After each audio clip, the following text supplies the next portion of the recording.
आप देख रहे हैं पब्लिक स्टेटमेंट न्यूज नेटवर्क।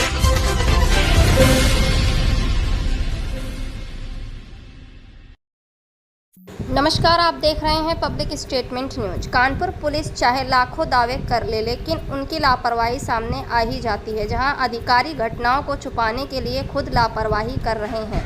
ऐसा ही मामला कानपुर कोर्ट से सामने आया है, जहां थाना सचेंडी पुलिस ने न्याय न मिलने पर पीड़ितों ने कानपुर कोर्ट का दरवाजा खटखटाया है और अब कोर्ट ने मुकदमा दर्ज करने का आदेश भी दे दिया है। दरअसल कानपुर के सचेंडी थाना क्षेत्र अंतर्गत 3 अप्रैल को एक युवक विकास शर्मा, जो कि भैला मऊ सचेंडी का निवासी है, जिसको कुछ लोग जिनमें अजीत यादव, रामकिशोर यादव, धीरेन्द्र यादव, अवधेश, मुमताज अहमद कार रिपेयर के नाम पर ले गए थे।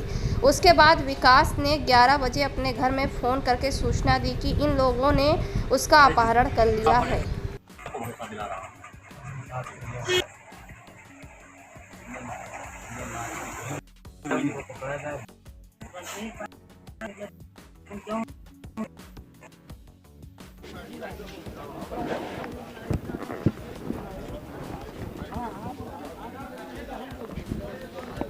मर्डर केस में एफआईआर दर्ज, एक मर्डर केस में एफआईआर दर्ज, 156 केस जो पुलिस नहीं कर रही है। बस ये पुलिस नहीं भैया 156 दिन से जाने किसको भरा होगा पुलिस का हो रहा है। कुमार सिंह एडवोकेट कानपुर, फौजदारी का एडवोकेट हूँ। ये मामला बहुत ही गंभीर प्रकृति का है। भैला मऊ सचेंडी थाना का है। 3 अप्रैल 2024 को विकास शर्मा, जो कि इनका बेटा है, उसको घर से उठाया गया।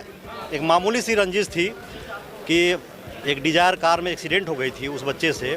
तो हुआ कि इसमें 40,000 का खर्चे आएगा, तो बच्चा 40,000 पहले घर से चला 10 बजे सुबह। बाद में जानकारी मिली कि उस कार में कुछ ज़्यादा खर्च था। उस बात को रंजिश मान करके वो लोग पहले तो उसको घुमाते रहे दिन भर। रात में उस बच्चे ने 11 बजे अपनी पत्नी को फ़ोन किया कि हमें इस बात का डर है, ये लोग हमारा अपहरण कर चुके हैं, ये हमें कहीं मार न दे। चूँकि ये गरीब परिवार है, डरे हुए थे कि कहीं थाने में फ़ोन करेंगे तो कहीं मेरा बेटा मार न दिया जाए। ये दहशत में पूरी रात काटे। अगले दिन दिनांक 4 अप्रैल 2024 को उस बच्चे को लोगों ने मार दिया। उसी में से एक लड़का अजीत यादव, वो इनके घर पर आया और कहा कि विकास हमारे साथ तो गया था, लेकिन वो कहाँ है, हम लोग को नहीं मिल रहा है। तो ये लोग चूँकि रात में आशंकित थे, डरे हुए थे, वो उसके साथ गए। जब साथ गए तो इनके मकान से 700 मीटर की दूरी पर उसकी लाश बरामद हुई। सबसे बड़ी बात यह है कि पहले तो वो घुमाते रहे, रंजिश मामूली थी, अपहरण करके उसकी हत्या की गई। 35 दिन तक ये लोग थाना सचेंडी में बार बार जाते रहे अपनी एफआईआर को लेकर के। पोस्टमार्टम हुआ, सब कुछ हुआ, लेकिन इनकी एफआईआर नहीं लिखी गई। सबसे बड़ी दुख की बात यह है कि जो थाना सचेंडी में उस समय थानाध्यक्ष थे, वो कोई 2 स्टार और 3 स्टार नहीं थे। वहाँ पर अमोल मुरकुट, जो कि आईपीएस अधिकारी थे इंचार्ज, और एक आईपीएस अधिकारी इस घटना को की गंभीरता को संज्ञान में नहीं लिया। मजबूर होकर के लोग मेरे पास आए। हमने जब इनकी प्रसिद्धिजन्य साक्ष्य को देखा तो एक एडवोकेट होने के नाते मुझे बहुत ही दुख हुआ कि जो उसकी पोस्टमार्टम रिपोर्ट थी उसमें 10 चोटें थी, चोटें सर पर थी और ब्लंट ऑब्जेक्ट था, शरीर में 10 चोटें थी। ऐसा प्रतीत हो रहा था कि बिल्कुल घटना जेन्युइन है, इसकी हत्या की गई है। क्योंकि इस घटना में जो उसकी ब्लडिंग थी वो दीवार पर लगभग 8 फीट तक ब्लडिंग थी, नीचे थी। जो उसकी बॉडी बरामद हुई वो झाड़ी में हुई, और अगर एक्सीडेंट होता तो फिर ब्लड की छींटे गाड़ी में मिलते। तो सुनियोजित तरीके से एक बच्चे का अपहरण करके उसकी हत्या कर दी गई। जब हमने इस मामले को माननीय सीएम कोर्ट में रखा तो ताजुब की बात है कि जिस घटना को 35 दिन तक पुलिस समझ नहीं पाई, माननीय सीएम महोदय ने इस घटना को 5 मिनट में इसको एफआईआर दर्ज करने का आदेश किया। मुझे इतना कहना है कि जब कोई थानाध्यक्ष 2 स्टार हो, 3 स्टार हो, और उसकी एक अलग बात है, लेकिन जब कोई आईपीएस अधिकारी बनता है तो उसकी जिम्मेदारी तो देश लेवल पे बढ़ जाती है। एक आईपीएस इस निर्मम हत्या की घटना को गंभीरता से नहीं लिया, टालता रहा और पीड़ित परिवार से कहता रहा कि देखिए चुनाव का माहौल है, इस समय हम ऐसी कोई जोखिम नहीं लेना चाहते हैं। तो ये बहुत ही दुखद है। हम अधिवक्ताओं का एक नैतिक जिम्मेदारी न केवल न्यायालय के अंदर है, बल्कि न्यायालय के बाहर भी है, नैतिक रूप से, सामाजिक रूप से और विधिक रूप से। तो मैं आपके माध्यम से ये कहना चाहता हूँ कि जो भी हमारे जिम्मेदार व्यक्ति हैं, ऐसी घटनाओं का पुनरावृत्ति न करें कि किसी की जवान बेटा मारा जाए और उसकी FIR न लिखी जाए। अब वही जो 4 बच्चे हैं, छोटे छोटे 3-3 साल के बच्चे इनके हैं, वो वही रो रहे हैं कि हमारे पापा को बुलाओ या मुझे अपने पापा के पास लेके चलो। इस बात की जवाब कौन दे? पीड़ित परिवार आपके सामने है। इनकी आंसू, इनकी जिम्मेदारी न केवल हमारी है बल्कि आप मीडिया बंधु की भी है।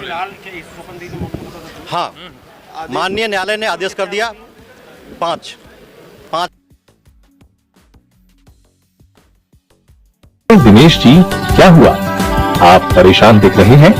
हाँ सुरेश जी, मैं अपने बिजनेस को लेकर बहुत परेशान हूँ।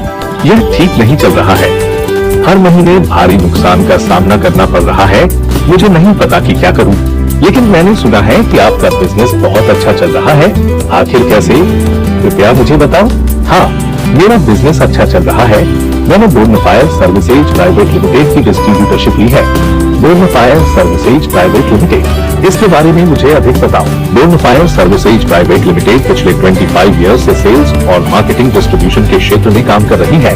बोर्नफायर services private limited mineral water, soda, juice, cold drink का अपना ब्रांड बोर्नफायर का manufacturing, sales, marketing, distribution, retailing सब कुछ मुझे सपोर्ट देता है और पूरे भारत में 62-65 डिस्ट्रिक्ट में काम कर रही है।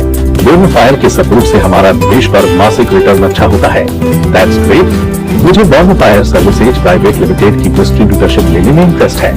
श्योर, आप www.bournfireservices.com पर जा सकते हैं या कॉल करें 9582327405। हमारे चैनल पब्लिक स्टेटमेंट न्यूज को लाइक करें, सब्सक्राइब करें और कमेंट कर बेल आइकन को जरूर दबाएं।